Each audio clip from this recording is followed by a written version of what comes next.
이번 시즌 더비 매치가 초반에 엄청 몰려 있습니다. 지난주가 FC 서울과 FC 안양의 경기였다면 이번 주는 바로 이 경기가 아닐까 생각이 듭니다. 같은 현대라는 이름을 쓰는 울산 HD와 전북 현대가 K리그 3라운드에서 만납니다. 최근 K리그를 3번 연속 제패한 팀과 리그 최다 우승 9회에 빛나는 팀의 맞대결. 어쩌면 올해 리그의 우승권은 여기서 가려질지도 모르겠습니다. 그런데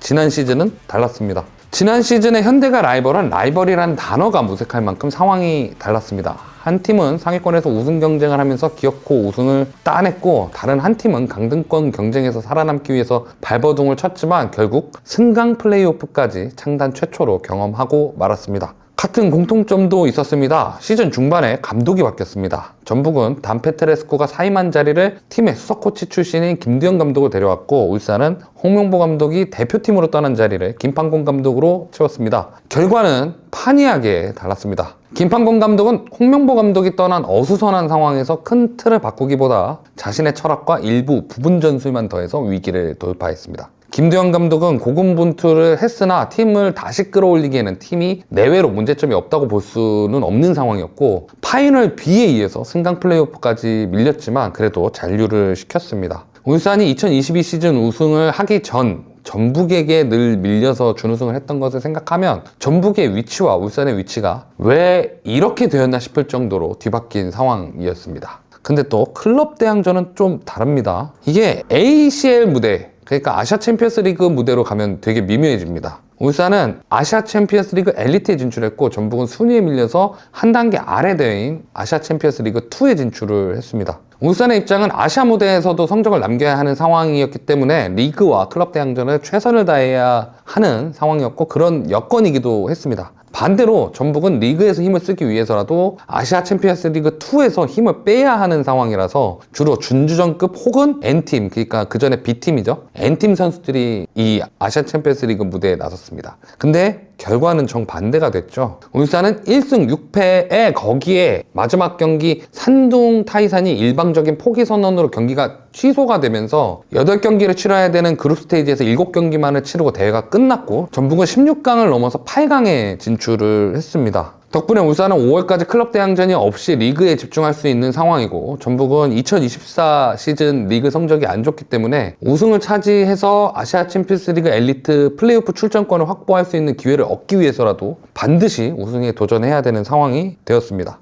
그리고 좀 미묘합니다. 두 팀의 상황이 좀 미묘해요. 가장 안 좋은 시즌을 보낸 전북은 김두현 감독과 결별하고 거스포획 감독을 선임을 했고, 이적 시장에서도 정리에 큰 힘을 주는 느낌이었지 종전에 큰손 전북처럼 돈을 막 쓰지는 않았습니다. 반대로 울산은 팀의 부족한 자리에 그래도 퀄리티가 있는 선수들을 영입을 했고, 베테랑도 과감하게 정리를 하면서 팀의 체질 개선을 위한, 그리고 세대 교체를 위한 작업을 시작했습니다. 전북은 프리시즌에 많은 경기를 치르기보다는 내부적인 훈련에 집중을 했고, 울산은 여러 유럽팀과 경기를 가지면서 또 승률도 많이 가져왔는데요. 근데 공식적인 첫 경기에 두 팀의 결과가 희비가 갈렸습니다. 물론 울산이 경기를 좀 버린 감이 있기는 해요. 근데 아시아 챔피언스 리그 엘리트 불이랑과의 경기에서 현실적으로 좀 가벼운 멤버들과 3백, 원래는 4백을 쓰는 팀인데 3백 전술로 나섰고 이 경기를 2대1로 졌습니다. 반대로 전북은 태국의 포트FC를 원정에서 4대0으로 잡고 홈에서 1대0으로 잡으면서 상승세를 탔습니다. 두 팀의 과제가 울산은 내려선 팀을 파괴하는 것이 숙제라면 전북은 위닝 멘탈리티를 찾는 것이 숙제였는데, 초반 스타트는 두 팀의 희비가 갈리는 모습이었습니다.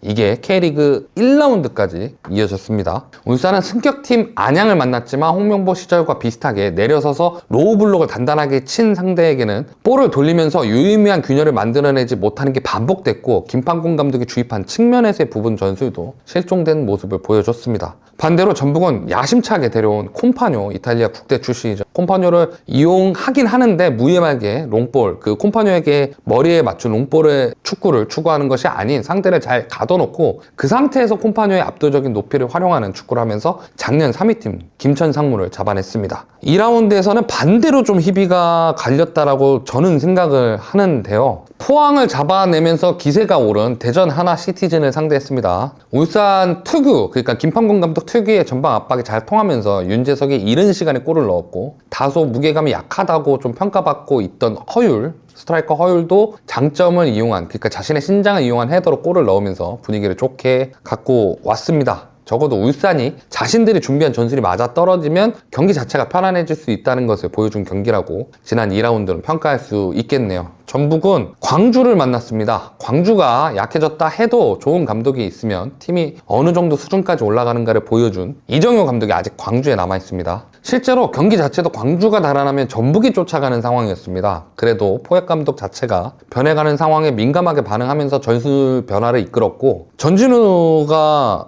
부상을 당했는데 전진우의 부상이라는 변수가 있었지만 이 역시도 잘 대처했고, 역시나 콤파뇨가 2골을 넣으면서 전북의 에이스가 되었습니다. 긍정적으로 보자면 수비는 90분 전체로는 불안하지만 작년처럼 마지막 시간까지 집중력이 떨어지는 모습을 보여주지 않았고, 그리고 뒤지는 상황에서 쫓아갈 수 있는 에너지가 생긴 부분은 전북에게 긍정적이라고 할 수가 있습니다. 자, 피묻히기를 시작해야죠. 누가 이길까요? 팬들의 입장만 보면 양보할 수 없는 한판 승부입니다. 울산이 삐걱거리는 부분이 있지만 같이 맞부딪히는 상대에게는 또 어떤 모습을 보여줄지는 모르는 상황이고, 전북이 울산을 상대한다고 해서 내려서서 지키다가 역습을 하는 형태로 나오지도 않을 것 같습니다. 근데 전북 입장에서 찝찝한 부분은 있습니다. 지난 2년간 울산 원정에서 이기지 못했습니다. 물론 그만큼 울산이 홈에서 강했다는 뜻도 있지만, 반대로 전북이 그 기간 동안 하락세를 경험한 시즌이기도 했죠. 객관적으로 현재의 모습만 두고 보자면 울산이 경기 전에는 약간 우위라고 평가받을 수밖에 없는 상황입니다. 아무리 좋지 못한 모습이 있다고 하더라도 바로 전 경기를 이겼고 전술이 통할 때는 압도적인 모습을 보여줬기 때문인데요. 그런 부분을 김판곤 감독도 문제점으로 인식을 하고 있는 것 같고, 그래도 전북은 포획 감독 선임 후에 현재까지 공식, 비공식을 포함한 단 한 경기도 지지 않았다는 부분, 그리고 무엇보다 답답한 공격력이 개선되었다는 점과 다양한 득점 루트가 있다는 것은 긍정적인 상황입니다.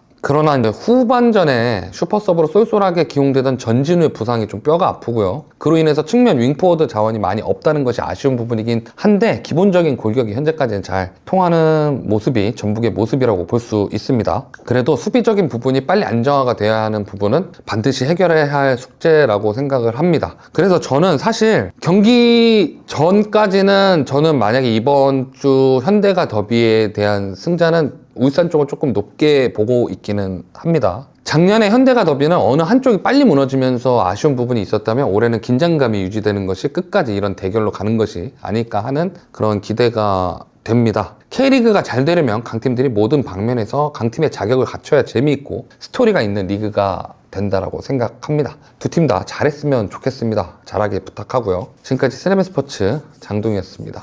원래 이들이 라이벌이야?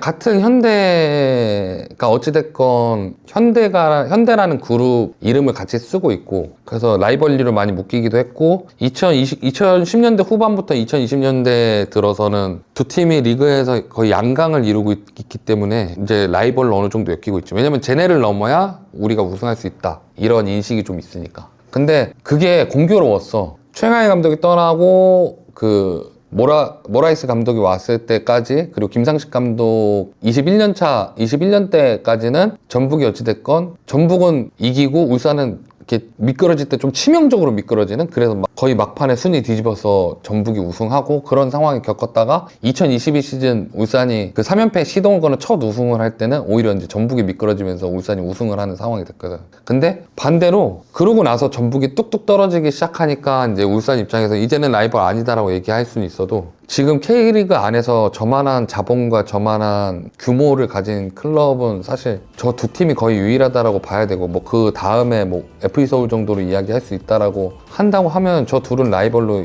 쳐도 되지 않을까? 근데 올해 전북의 스타트가 개인적으로 뭐 1승 1무긴 하지만 울산도 패가 있고 전북은 지지는 않았고, 그래서 올해는 작년처럼 어느 한쪽이 무너져서 그런 리그가 될 것 같진 않다라는 느낌이 들더라고. 전북 경기를 보고 울산 경기를 보는데, 올해 리그는 조금 더, 작년도 솔직히 좀 치열한 리그였잖아. 왜냐면 형도 작년에 쭉 팔로우를 했지만 4위까지는 어느 정도 이렇게 좀 비벼볼 수 있는, 3위까지 계속 순위가 뒤집어지는 이런 상황이 갔었던 상황인데, 올해는 그게 전북이 좀 올라오면서 가세해갖고 상위권이 오히려 좀 더 어그러지는 이런 분위기를 가 돼야 리그가 재밌지 않을까? 어차피 내가 응원하는 팀이 2부인데.